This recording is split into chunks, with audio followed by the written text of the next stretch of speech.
Well, the other day we tried Barcelona. This time we're trying West Ham. So this is another one of those tactics that seems to have a couple of different names. As you can see on the screen, it says attacking 5-2-3 DM custom gegenpress. Two, I don't know what the rest of that is. However, on the page I got this from, it does call it the West Ham Winners Season 1. And as the name suggests, they took West Ham all the way to the top of the Premier League, 86 points, not a bad haul. They also got to the FA Cup final. They lost, unfortunately, to Crystal Palace 1-2, but they did somewhat well, I think, in the Carabao Cup. I just don't see the final result. But they got a couple of rungs in there, so I'm assuming they did somewhat well at least.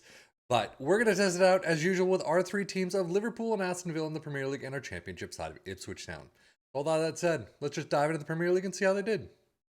Well, funny enough, Liverpool beat West Ham's tally of 86 points with their 88 of their own. 104 goals is very nice. Aston Villa in 6th, 62, 84. 62 is really low, but unfortunately, Liverpool still coming in 2nd. Domestic Cups for Liverpool, getting to the Carabao Cup quarterfinals, losing 1-3 to Tottenham, and then getting to the FA Cup quarterfinals and losing to Everton 0-1. That one's tough. However, they have an absolute perfect run, even getting through West Ham to the Europa League final 4-1 win over Atalanta. So overall, Premier League second place is not bad. You are kind of well behind Man City though. Something happened in there. Europa League winners, fantastic. The rest, quarterfinals, eh. Squad-wise, you do have a lot of green, which is nice to see though. So that is one thing. 32 goals for Jota, 27 for Salah, Nunez with 23, assists 19 for Robertson, 18 for Trent. Not too bad. Even Darwin has 16. An average rating, Salah with a 7.54. But now switching our sights to Aston Villa, losing out in the FA Cup 4th round to Everton 0-1, but they get to the Carabao Cup final and they beat Arsenal 2-0. Europa Conference League, not quite a perfect run, but a fantastic run, all the way to the final 3-1 win over Eintracht Frankfurt. So 2 winners' medals is not bad at all. FA Cup you didn't do well, and Premier League you really didn't do all that well. But you do have some room to grow into that Champions League spot, so I think you could do it if you took control of this yourself. But this case, this save, eh. Squad-wise, you have more green than I guess you usually do. I mean, halfway down, that's not too bad. 24 goals though for Diaby, 18 for Rogers, 15 for Douglas Luiz, assists 19 for Douglas Luiz, 17 for Matty Cash, and average rating Alex Moreno gets a 7.28. Data Hub, Liverpool, of course, looking through and through attacking, no question about it. They might be slightly down in goals, but overall, very well done. Defensively, they look pretty solid too. 2.74 goals per game is pretty nice. 0.79 conceded, 0.7 XG against. Maybe a little bit lower than normal, but still, they did very well. Aston Villa definitely having a good attacking side, just down some numbers, no question about it, and they need a little more there. Defensively, they are actually not looking nearly as good as Liverpool did. They don't usually, but in this case, a little bit worse than usual. But 2.21 goals per game, 1.24 conceded, 1.55 XG against. Premier League stats, Liverpool with 2.32 points per game, Aston Villa with 1.63. Liverpool with 104 most goals, topping the list. Aston Villa with 84 in third. From here on out, though, it's pretty much the Liverpool show. Liverpool in second with 259 fewer shots against. Most possession in 5th with 56%.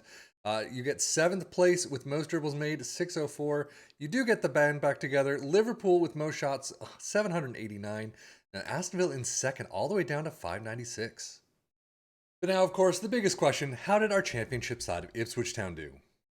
Well, they actually got 3rd place. You're only 3 points off of Leicester in automatic promotion 2nd, though. But you get to the playoffs, you didn't do all that well. Semifinals, you absolutely crushed Middlesbrough, though. Getting to the finals, unfortunately, you lose out to Leeds in penalties. Domestic Cups for Ipswich, I mean, pretty much bang on average. Carabao Cup 3rd round, 0-1 to West Brom is where you lose out. FA Cup quarters is not a bad place. You do lose out handily, 1-4 to Manchester United. So overall, it's not a first place that we're used to with Ipswich. However, 3rd place is not bad, I guess. Unfortunately, just missing out on the playoffs and not getting to the Premier League next season. Quarterfinals of the FA Cup's not bad. Carabao Cup, whatever. Yeah, only a handful in the green. That's not too unexpected. But 27 goals for Hurst, 21 for Connor Chaplin, 14 for Carlos Fernandez. Assists 36 for Wes Burns, 12 for Connor Chaplin. It does look like they got rid of Leif Davis. Average rating, though, Wes Burns with a 7.45. Championship stats, 1.96 points per game for Ipswich in 4th. Most goals, though, in 1st with 138. That is definitely well done right there. Fewest shots against in 4th with 403. Most possession in 5th with 54%, most dribbles made in 8th with 725, and most shots for in 1st with 829.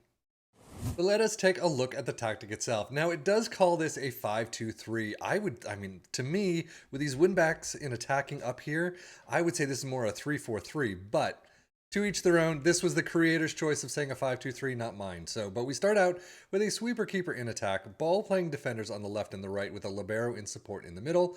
Like I said, wingbacks in attack on the left and the right, Segundo Volantes in the middle in support, deep lying forward, in attack next to an advanced forward in attack, next to a pressing forward in support. Attacking mentality, in possession, attacking with his narrow, approach play is pass into space, underlap on the left and the right, focus play down the left and the right, play out of defense, passing directness is shorter, tempo is slightly higher, low crosses, play for set pieces and run to defense. In transition, counter press, counter, distribute quickly and roll it out. And out of possession, a high press line of engagement, a much higher defensive line, trigger press much more often, prevent short goalkeeper distribution, get stuck in, step up more, and invite crosses. Whew. But now overall, how did it do for our three teams? I mean, not bad. No question about it. Ipswich get to the playoffs. They unfortunately they really don't always do well in the playoffs in this game. I think I've only had it maybe 20 times they've gone to the playoffs and maybe 3 times they've won, or maybe 4, but still, they got to the 3rd spot. You can do a lot better if you take control of this yourself, do your own match shouts during a match, training, your own transfers, things like that. You're only 3 points off of Leicester, and you've got the goal differential. But Liverpool and Aston Villa, I'm going to say on the average mark, Liverpool a little bit higher than average in points, Aston Villa a little bit lower. So again, you could definitely do a little bit better, get those 3 points, get those 9 points to get to Tottenham's spot. And I think you could do very well in this. But definitely one to take a look at if you have that 5-2-3 or 3-4-3, whatever you want to call it. If you have the players for it, again, this was made for West Ham. This was not made for Liverpool or Aston Villa.